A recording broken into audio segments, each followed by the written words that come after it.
Esse é o cancro que assola o Brasil hoje. A gente tem aqui a manifestação do vice-presidente Geraldo Alckmin. Ele fez um tweet aí comemorando também a aprovação da reforma. Coloca aí na tela, Cláudio, por gentileza.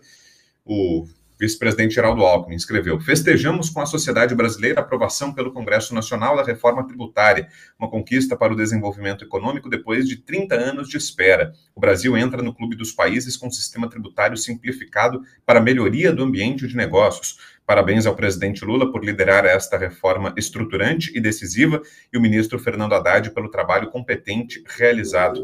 O que nos diz, Fabi, dessa manifestação?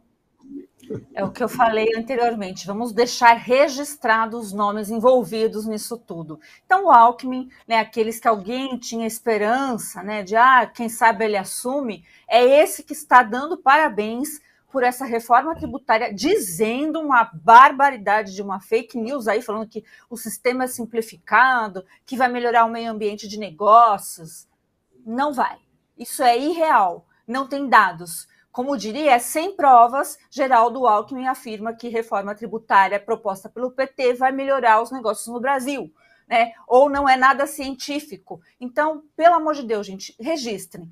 Alckmin parabenizando Lula e seu ministro da Fazenda, que é Haddad, o pior presidente do Brasil de todos os tempos, que é o Lula, com o pior vice-presidente e com o pior ministro também, que nós já tivemos da Fazenda, que é o senhor Haddad, né? Só para não deixar ele só com aquela famazinha que era pequena, que ele sempre foi o pior prefeito da cidade de São Paulo. Pronto, Haddad conseguiu, o troféu é seu.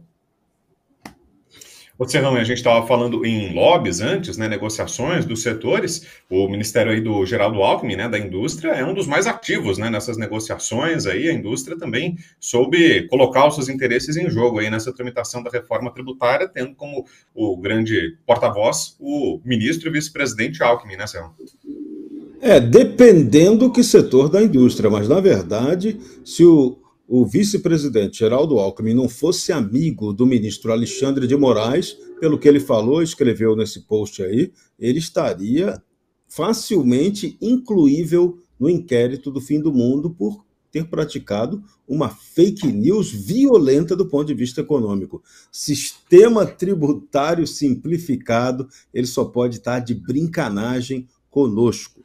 E, de novo, a gente tem que lembrar, o PT, o partido que odeia o saneamento, que odeia a infraestrutura, a não ser que eles estejam ali em sociedade com a chinesada, com os amiguinhos, esse partido ainda aumentou a taxação sobre o saneamento. E aí, como eles não aliviaram a barra do saneamento, o que vai acontecer?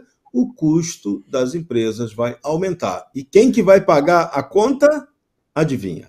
Nós, os consumidores, a população, as empresas, quem tem que gerar negócio e quem deveria ser o beneficiário do saneamento, que deveria ser um fator de desenvolvimento, um fator de colaboração com investimento também na infraestrutura. Se você não tem saneamento, você não tem saúde. Você não tem saúde, você não tem educação. Uma coisa chama a outra, mas parece que o desgoverno petista não consegue entender isso ou não quer entender isso. Prefere manter a bagunça e a pobreza para tirar proveito disso. É nota -13 para tanta sacanagem combinada com ignorância.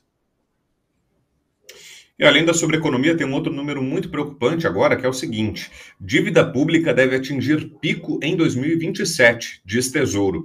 De acordo com o Tesouro Nacional, a dívida pública brasileira está projetada para alcançar seu pico em 2027. O Tesouro entende que entre 2024 e 2027, a dívida deve crescer de forma constante, atingindo 81,8% do PIB, justamente no ano de 2027. E aí, consta aquele diagnóstico que fez o Serrão aqui no começo do programa? Está sendo armada uma bomba agora que vai eclodir no próximo governo, seja qual for? Eu não acho que chega no próximo governo, porque essas coisas costumam ser antecipadas pelo mercado. O mercado é um processo dinâmico de tentativa de trazer o futuro a valor presente para hoje. E à medida que as pessoas vão fazendo os cálculos, ali não tem trouxa, e vão vendo que o governo não tem nenhum compromisso com o processo de estancar a sangria fiscal, né?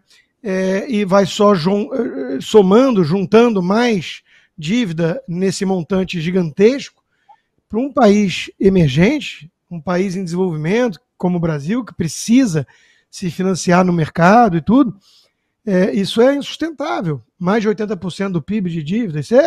Daqui a pouco nós estamos no patamar do Japão. Só que o Japão, vamos tentar fazer analogia com idades assim, né, do próprio ser humano, que fica mais fácil para o leigo entender. Porque, no fundo, um país é o somatório dos cidadãos. Só que por algum fator esquisito, as pessoas, quando falam do Estado, do governo, elas acham que estão lidando com uma entidade mística. Então, eles não precisam seguir a mesma lei econômica dos cidadãos, mas precisa, porque tem consequências, né? Então, o Japão é aquele rico idoso. Ele já tem muita riqueza acumulada, ele tem muito ativo. Então, é verdade que ele tem muita dívida, mas ele tem muito ativo, ele é rico, ele tem uma qualidade de vida boa, uma expectativa de vida, não sei o quê. Ele consegue se dar o luxo de ir levando em banho-maria, chutando a latinha na rua, como diz em inglês a expressão, kicking the can down the road. Ele consegue fazer isso por mais tempo. Mas quando você chega num país como o Brasil, que tinha o bônus demográfico, porque era mais jovem, mas isso já está acabando. O Brasil está ficando velho sem ter ficado rico. Então ele é o velho pobre. Ele é o velho pobre endividado. Quando você olha a fotografia, você fala assim, pô, esse cara precisa fazer alguma coisa para melhorar a saúde econômica dele. O que ele tem que fazer? Cortar gastos, melhorar a sua produtividade para ser mais competitivo, para ganhar mais, gerar mais PIB, mais receita, e eventualmente, no primeiro momento, vender ativos. Pô, você tem 3 carros na garagem? Vai ter que vender um. O filho talvez vai ter que dividir o carro com a mãe, ou com o pai, mas você vai ter que vender alguns ativos. Privatização. Repare que eu estou fazendo essa analogia e eu estou usando aqui as palavras que são pecados mortais para os petistas. Privatizar, vender ativo, não. Cortar gasto, não vamos cortar, vamos fingir que vamos cortar. Então não tem solução, cara pálida. Aí, qual é a solução do PT? É truque semântico. O Lula já deu várias vezes indício disso. Vamos mudar a palavra que a gente usa.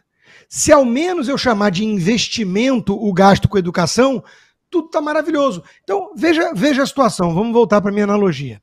O pai está quebrado, está ferrado, e ele tem lá o custo da escola do filho, que é caro, realmente. Ele vira e fala assim para o banco, olha, eu sei que eu estou muito endividado, eu sei que eu não estou conseguindo ganhar muito, porque a minha produtividade é fraca, é baixa, a infraestrutura, a educação mesmo e tudo, mas tira da sua conta essa rúbrica aqui de educação dos meus filhos, porque isso para o futuro é investimento. Pô, daqui a 20 anos os moleques vão estar bem, vão estar ganhando mais. Aí o banco vai olhar e falar assim, eu estou preocupado com os próximos 12 meses. Você tá enforcado. Não adianta tirar as contas do nome, falar do déficit primário versus déficit nominal. Meu amigo, no final das contas, tua dívida hoje é 9 trilhões. Quanto é que vai estar daqui a um ano? 10. Daqui a 5 anos, 12. Você não tem condições de pagar isso. Você está pensando em começar a vender alguns ativos? Vai fazer um programa de privatizações? Não. Ao contrário, estou de olho em reestatizar a Vale. Vendi aquele carro de luxo, quero ele de volta. Porra, você vai cortar gastos para valer, cortar onde dói, no bolso, vai doer, apertar o cinto? De forma alguma. Não posso fazer isso com os companheiros. Porra, eu dou churrasco todo domingo, os companheiros tudo vem, cervejinha, picanha, para nós. O povo vive com carne de segunda. Então, meu amigo, vai bater na porta do agiota. Aqui não vai ter moleza. O mercado não é trouxa.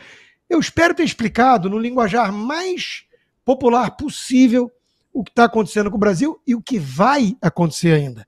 Porque essa é a turma que está aí. Vamos voltar ao artigo que eu mencionei. Temos que ter um choque de pragmatismo, um projeto robusto, transparente. E alguém acredita que isso vai vir do PT, do Lula? Do Alckmin, porque a Fabi toca num ponto importante.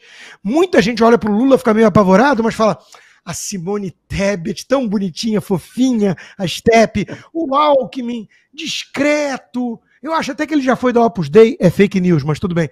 Quem sabe, né, ele deve ter mais empatia pelo próximo. Não, tá todo mundo de mão dada, todo mundo repetindo o mesmo mantra. São cúmplices. Então você está com esperança de vir de onde? essa boia salvadora?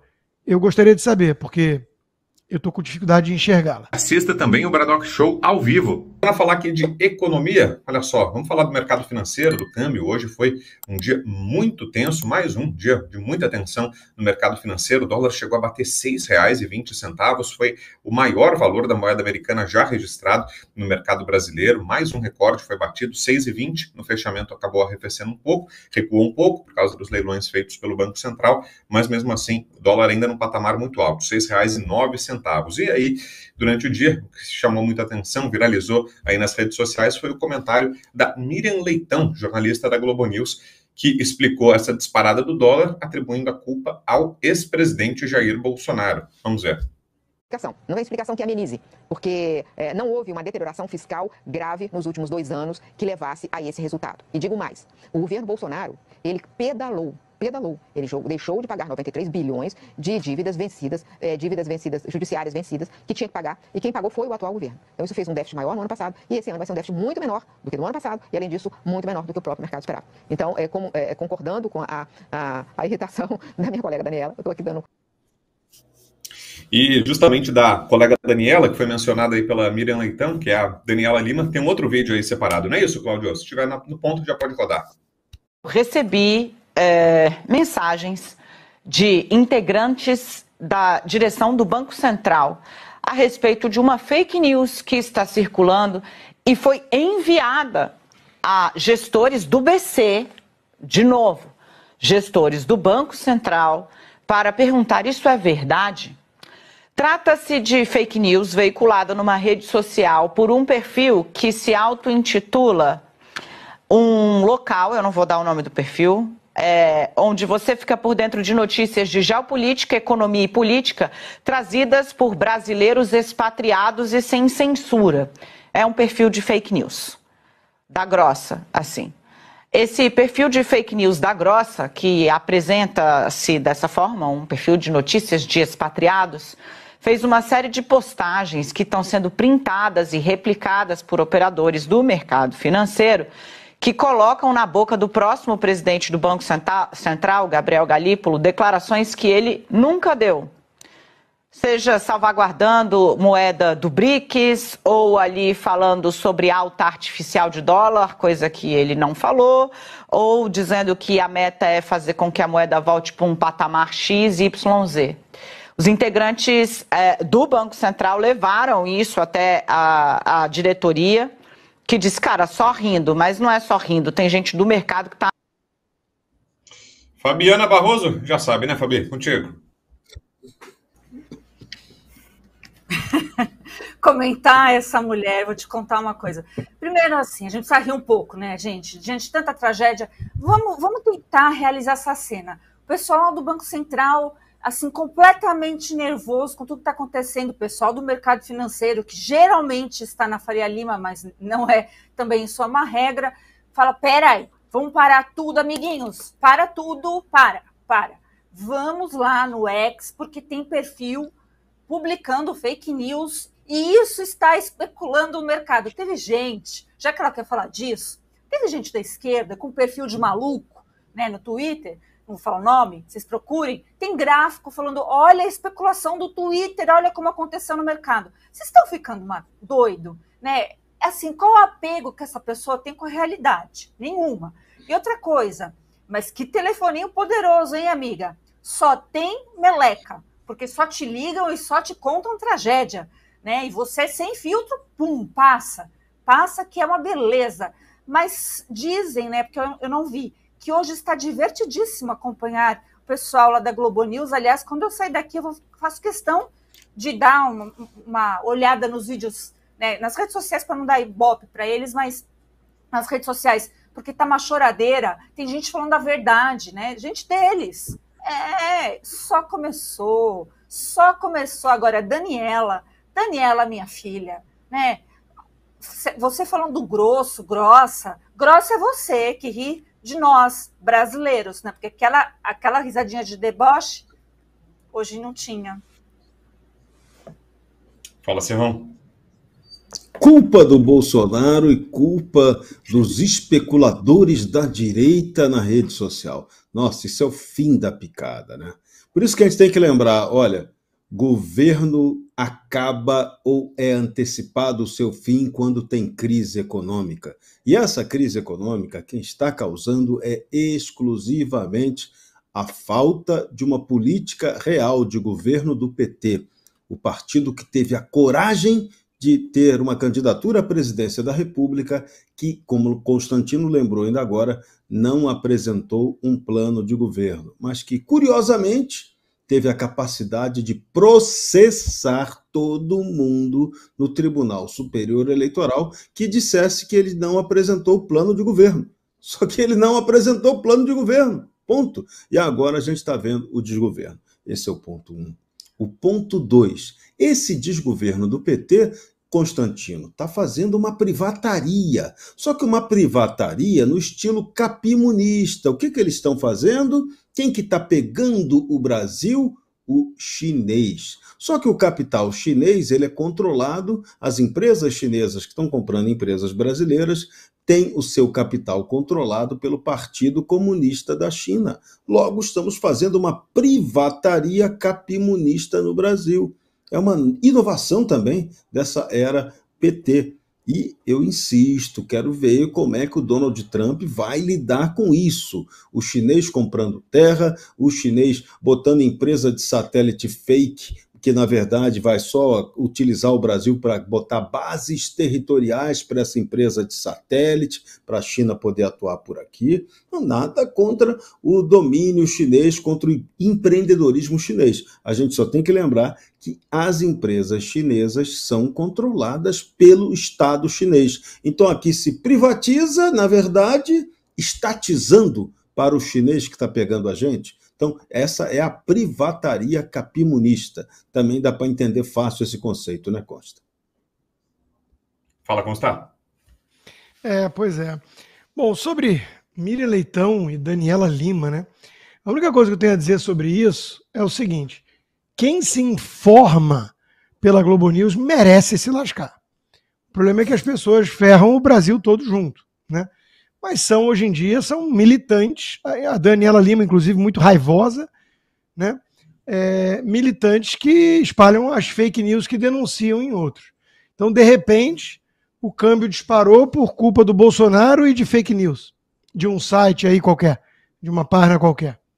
Não porque o Lula diz que é o mais responsável de todos, porque o pacote fiscal é um lixo, porque a reforma tributária é um lixo.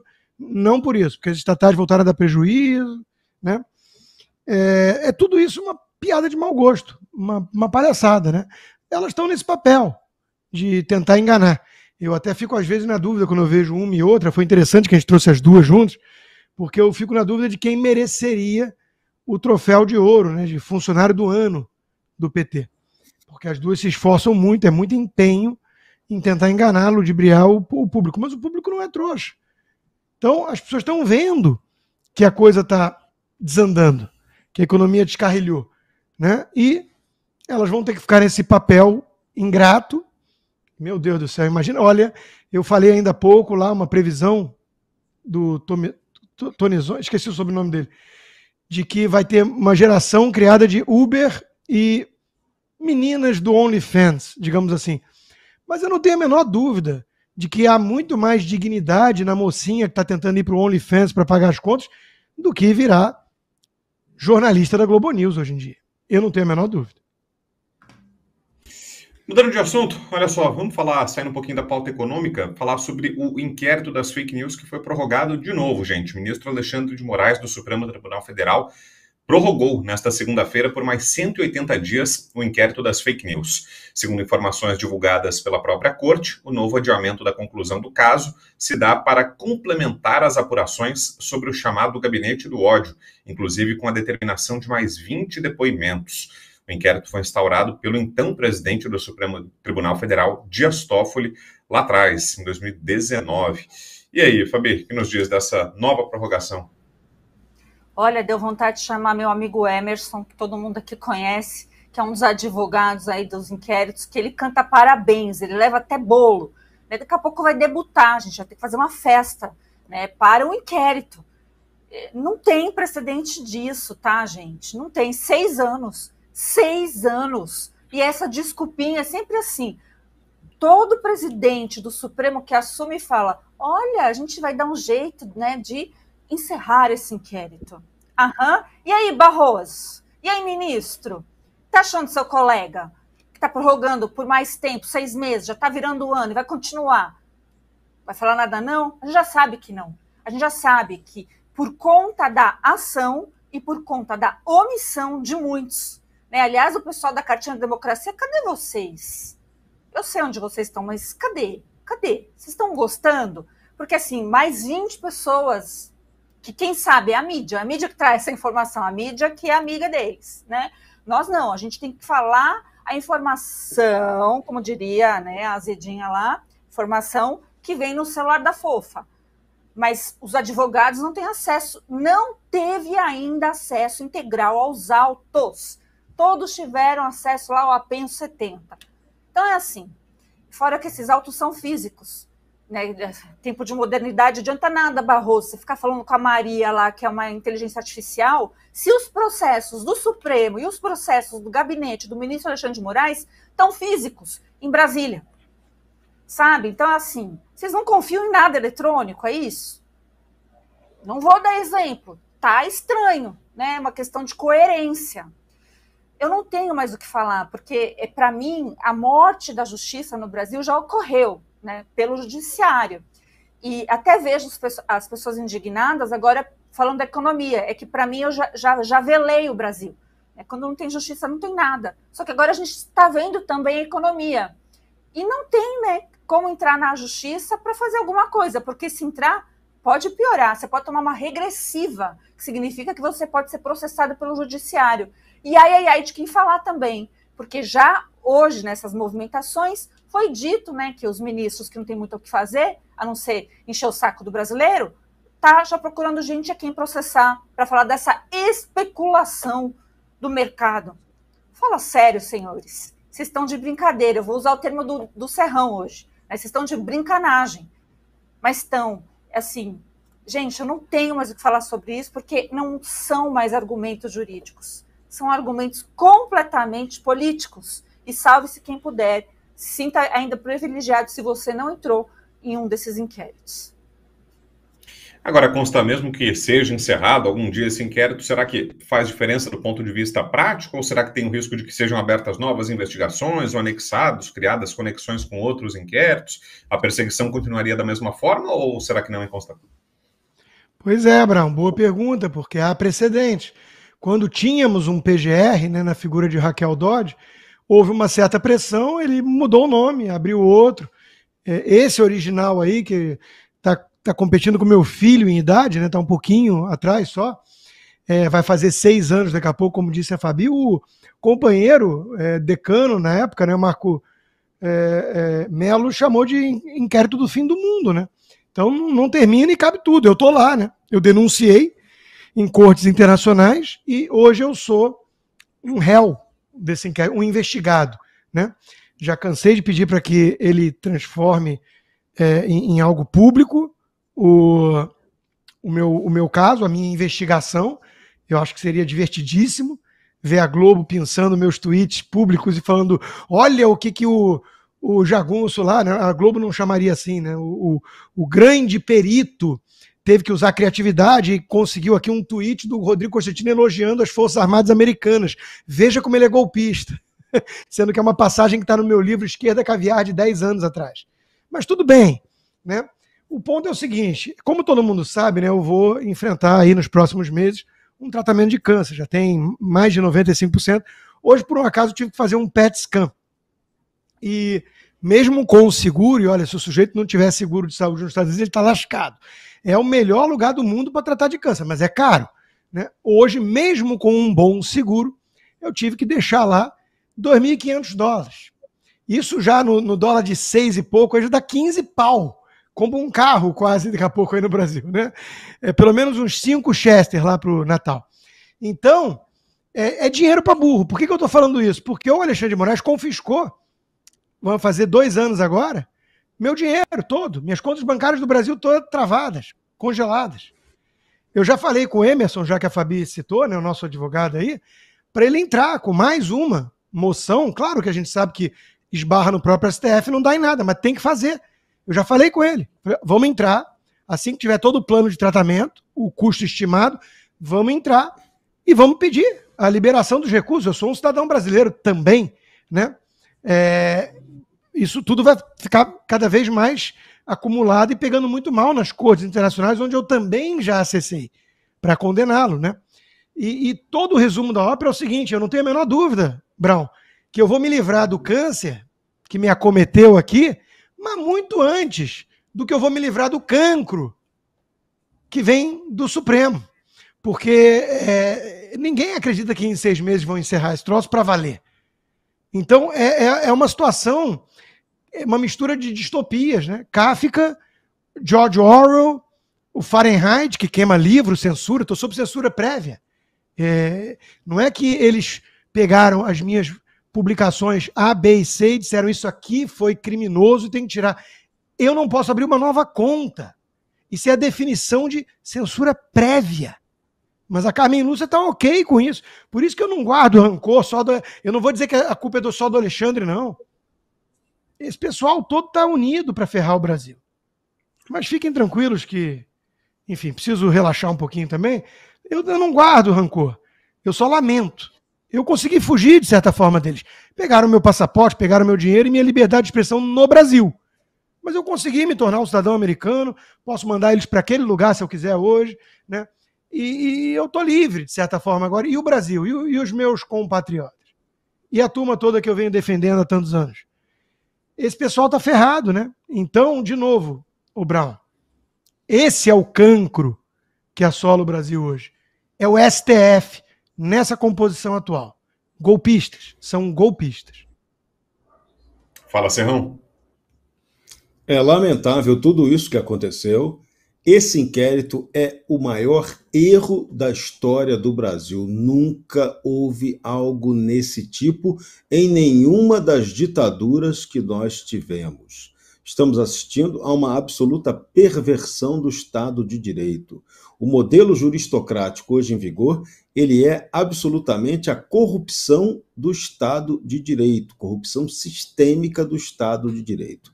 Nossa juristocracia, ela está caracterizada por duas coisas absurdas. Uma, a politização do judiciário, que jamais poderia acontecer. E a outra, a judicialização da política, que é como a esquerda instrumentaliza o poder judiciário, o poder supremo, para criar uma governabilidade absolutamente artificial. Então, esse é o ponto assustador. Mais assustador que isso é a gente não ter um Senado da República com a mínima capacidade de reverter isso. Porque essa crise seria solucionada politicamente. Bastava vontade política dos senadores, da maioria do Congresso Nacional. Mas o Congresso se abaixa. Então, o Legislativo aceita o jogo do Executivo com o Judiciário. Essa tirania que muito bem lá atrás o Barão de Montesquieu definiu para praticar o arbítrio. Então, está tudo errado. Esse modelo não tem sustentabilidade. Estados Unidos da América agora tem um presidente que foi eleito contra exatamente esse tipo de coisa, e ele já tem aqui no Brasil empresas americanas e empresário americano vítima dessa juristocracia.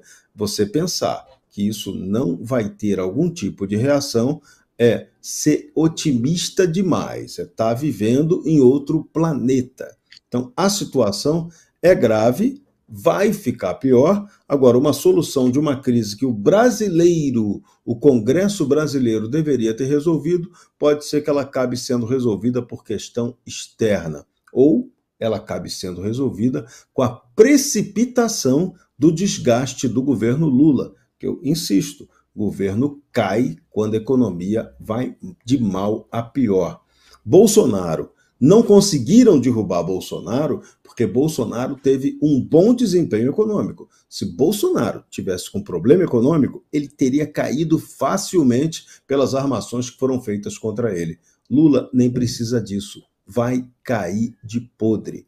O governo brasileiro hoje, o desgoverno brasileiro hoje, é de uma fragilidade total. Essa juristocracia que dá sustentação a Lula, ela também não tem sustentabilidade, porque ela fere o que é o Estado de Direito. E não dá. Tiranias, ditaduras não duram para sempre. Vamos lembrar, hoje está fazendo 82 anos que o fascista italiano Benito Mussolini foi pendurado de cabeça para baixo, lá na Itália, porque o povo o derrubou. Ditaduras não duram para sempre. Para nos assistir hoje, ao vivo, às 20 horas, clique na playlist